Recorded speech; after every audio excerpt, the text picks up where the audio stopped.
dice, la tierra quedó oscura porque se comprendió mal a Dios. Y acá viene algo importante, esto se aplica a toda la Biblia. Nosotros sabemos que Elena de White dice que las palabras de la Biblia no son inspiradas, los que son inspirados son los profetas. Lo que es perfecto en la Biblia es el mensaje de la Biblia, pero el mensaje de la Biblia está escrito en palabras imperfectas. Y muchas veces las palabras imperfectas, como son humanas, no pueden describir, capturar todo el mensaje, porque el mensaje es divino y las palabras son humanas. Entonces, por eso nosotros no por un versículo de la Biblia, nosotros no podemos hacer una doctrina.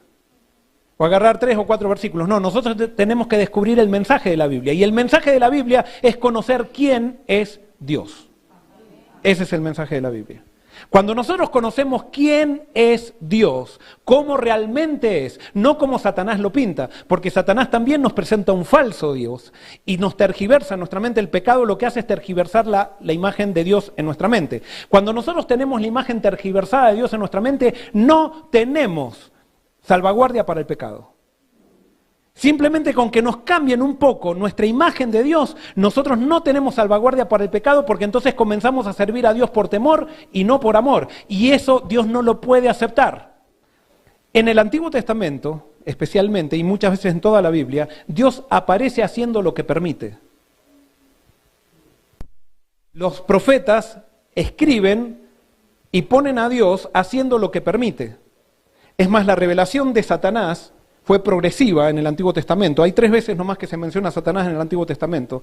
Entonces, todavía no estaba demasiado claro cómo actuaba Satanás. Y muchas veces las cosas que hacía Satanás se le atribuyen a Dios, porque Dios era el Señor de todos para los profetas, para los judíos. Y entonces se le atribuyen a Dios, pero no es que Dios hace todo lo que aparece en el Antiguo Testamento y en el Nuevo también, sino que Él permite. Y como Él es el Dios del universo, al final podríamos decir que hace, pero realmente, por ejemplo, vamos a dar un caso. Dios no endureció el corazón de Faraón, sino que el corazón de Faraón se endureció por el hecho de rechazar el llamado de amor de Dios. Pero no es que Dios dijo, me enojé con Faraón y yo le voy a endurecer el corazón, sino que Dios con amor llamó al Faraón. Y cuando Él rechaza el amor, cuando nosotros rechazamos el amor, nuestro corazón se endurece. Es una causa. Después, por ejemplo, en el diálogo de Dios con Satanás en Job, aparece diciendo Dios que dice, tú me incitaste para que arruinara a Job sin causa.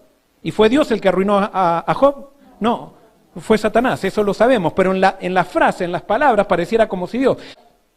Y entonces acá viene algo clarísimo para entender. Uno de los grandes problemas que hay en el cristianismo y también en la iglesia adventista es el problema de hermenéutica, cómo interpretar la Biblia. Y hay un principio que muy pocas veces hablamos, que a la Biblia tenemos que usar el método de Miller, que es interpretar la Biblia con la Biblia misma. Pero falta un lente más, que todavía nosotros tenemos que interpretar la Biblia a través de la vida de Jesucristo, porque escudriñar las Escrituras, porque ustedes creen que en ellas está en la salvación, pero ellas son las que dan testimonio de mí.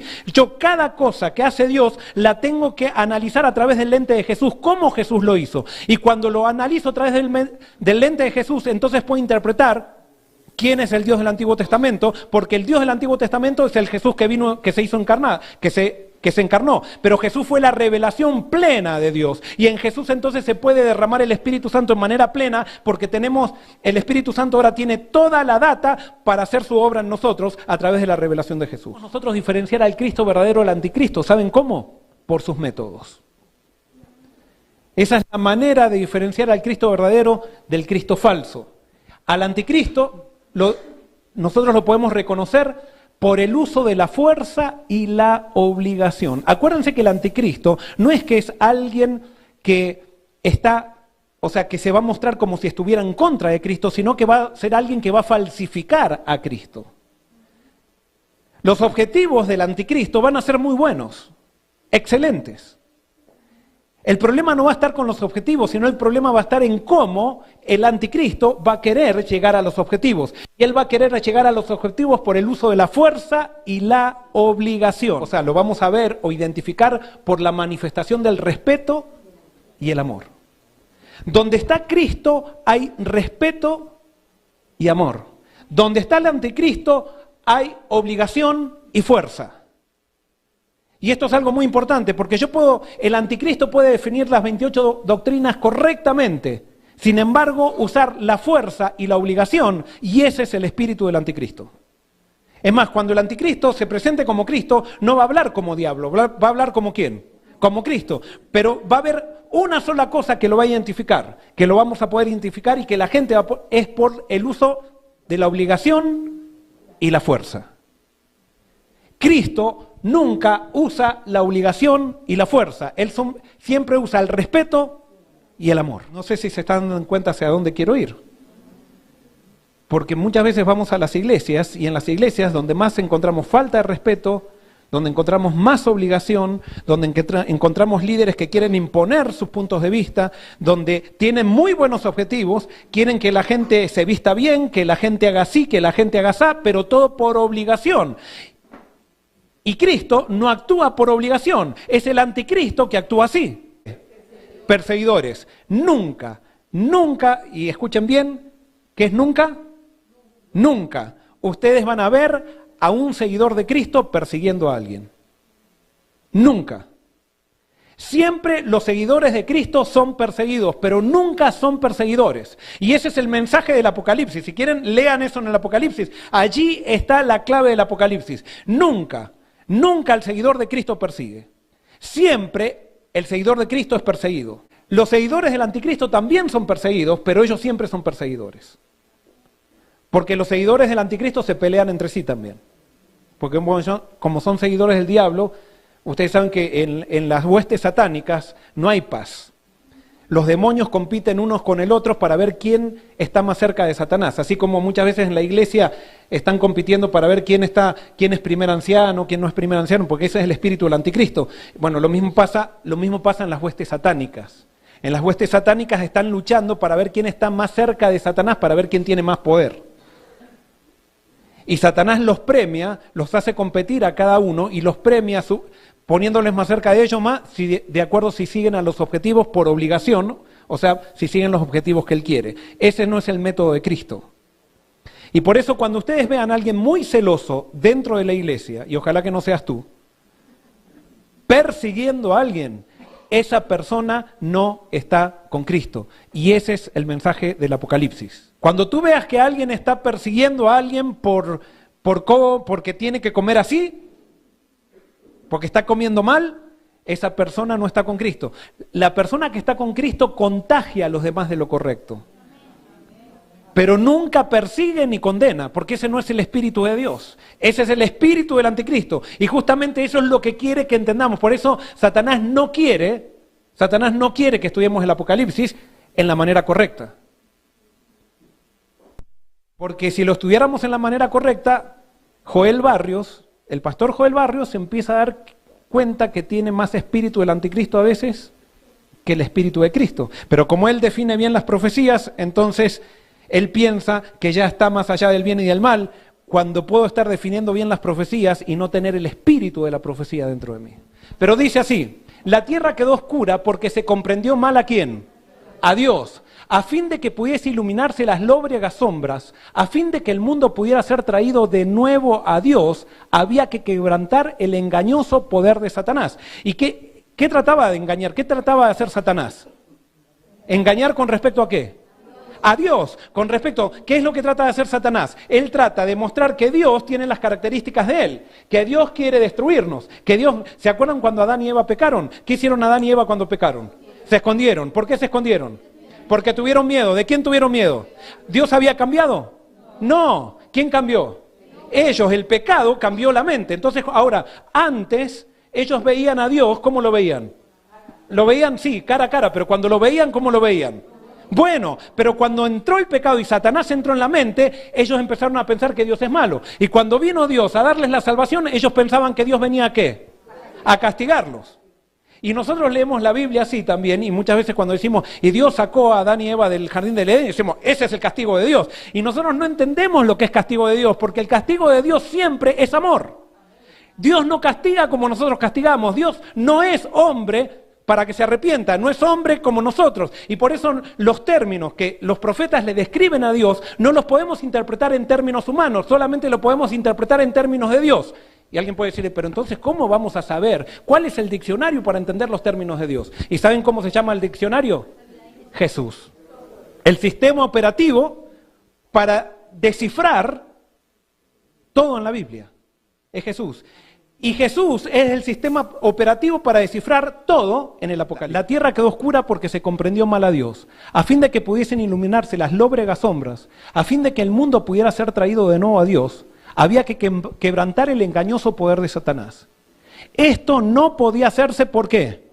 Por la fuerza. El ejercicio de la fuerza es contrario a los principios del gobierno de Dios. ¿Entendido? Por más que tengamos buenos objetivos, el ejercicio de la fuerza es contrario a los principios del gobierno de Dios. Él desea tan solo el servicio ¿de qué?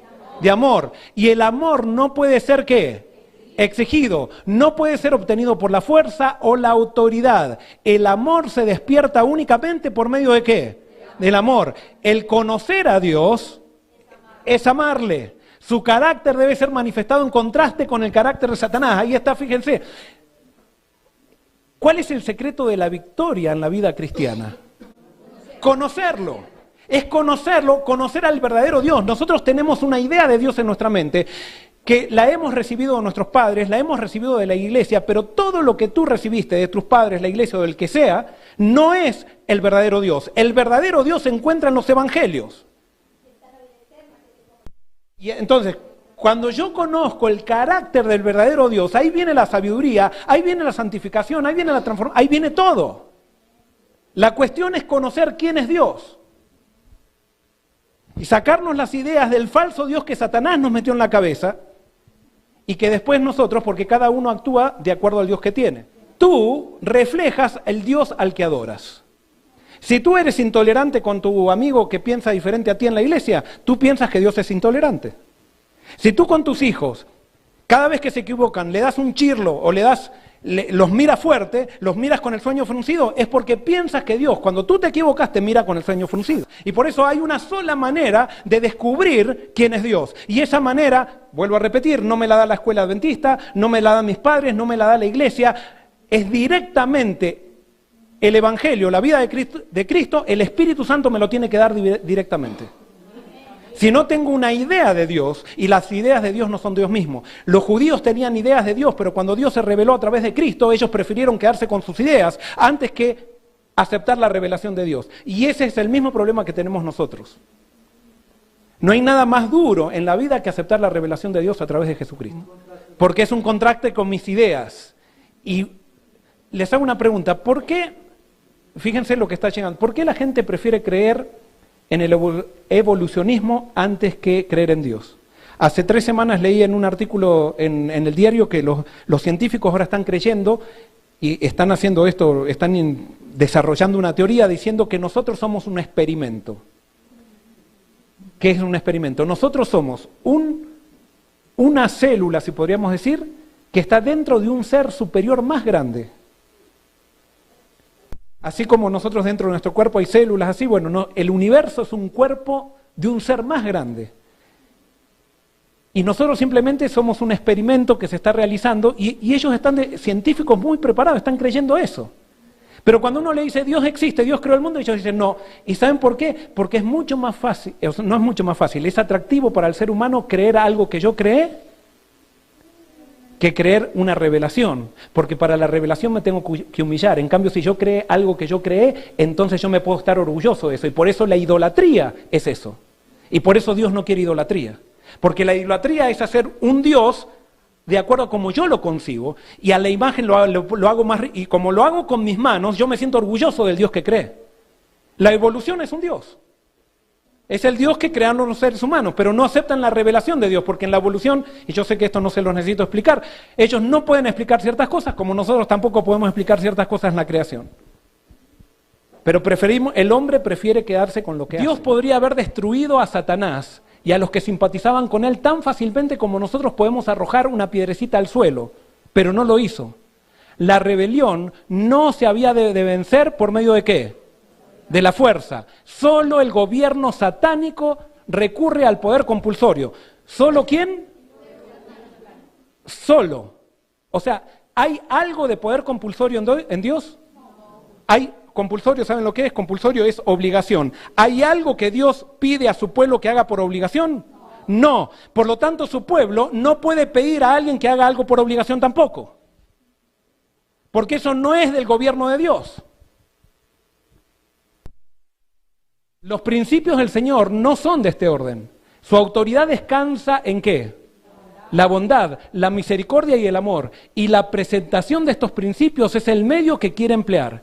El gobierno de Dios es moral y la verdad y el amor han de ser la fuerza que lo hagan prevalecer. ¿Cuál es la fuerza? La bondad y el amor. Vamos a otra, dice, no es parte de la misión de Cristo obligar a los hombres a recibirle. Satanás y los hombres impulsados por su espíritu son quienes procuran violentar las conciencias. Pretextando celo por la justicia, los hombres que están confederados con los ángeles malos acarrean sufrimientos a sus prójimos, a fin de convertirlos a sus ideas religiosas. Fíjense que el objetivo está muy bueno. O sea, ellos por la justicia, sin embargo eso Dios no lo acepta. No hay obligación en el reino de Dios, dice. Pero Cristo está siempre manifestando misericordia, siempre procura conquistarlos por la revelación ¿de qué? De su amor. Él no puede admitir un rival en el alma ni aceptar un servicio parcial. O sea, lo que dice Jesús no puede aceptar que tú lo sirvas a Él y a otra persona. Pero Él quiere lograr que lo sirvas a Él. Pero Él lo va a lograr únicamente, ¿por qué? Por amor. Y si no, no lo acepta. Entonces, cuando Él lo logra únicamente por amor, ¿cómo hace Jesús para lograr eso? Se revela a sí mismo. Se revela y se revela y se revela hasta que quiebra. Pero Jesús nunca usa la obligación. Pero desea solamente un servicio voluntario, la entrega voluntaria del corazón, bajo la compulsión del amor. No puede haber una evidencia más concluyente de que poseemos el espíritu de Satanás que el deseo de dañar y destruir a los que no aprecian nuestro trabajo u obran contrariamente a nuestras ideas. Fíjense, no puede haber una evidencia más concluyente de que poseemos el espíritu de Satanás que el deseo de dañar y destruir a los que no aprecian nuestro trabajo u obran contrariamente a nuestras ideas. Que Dios tenga misericordia de nuestras iglesias. Porque se dividen, antes se dividían las iglesias a nivel local, ahora está la iglesia a nivel general dividida. Y eso ustedes ya lo saben porque no es secreto, o sea, lo podemos decir. No se pueden poner de acuerdo. ¿Por qué la iglesia no se puede poner de acuerdo? Porque hemos dejado a Cristo. Hemos dejado a Cristo. Cristo está a la puerta.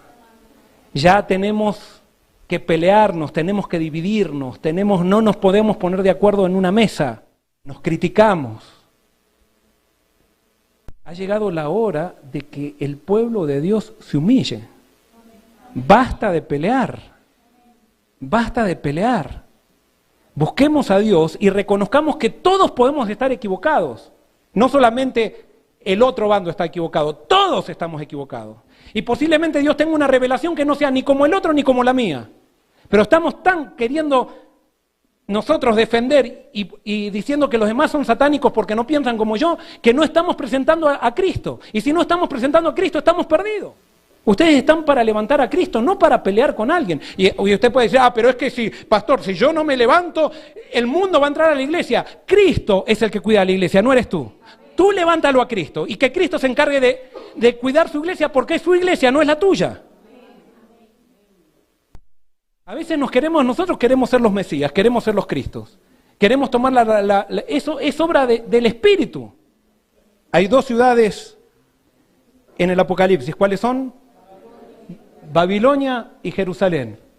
Babilonia refugia a los perseguidores que usan la fuerza para alcanzar objetivos. Eso es Babilonia. Babilonia no es una denominación, Babilonia es un espíritu.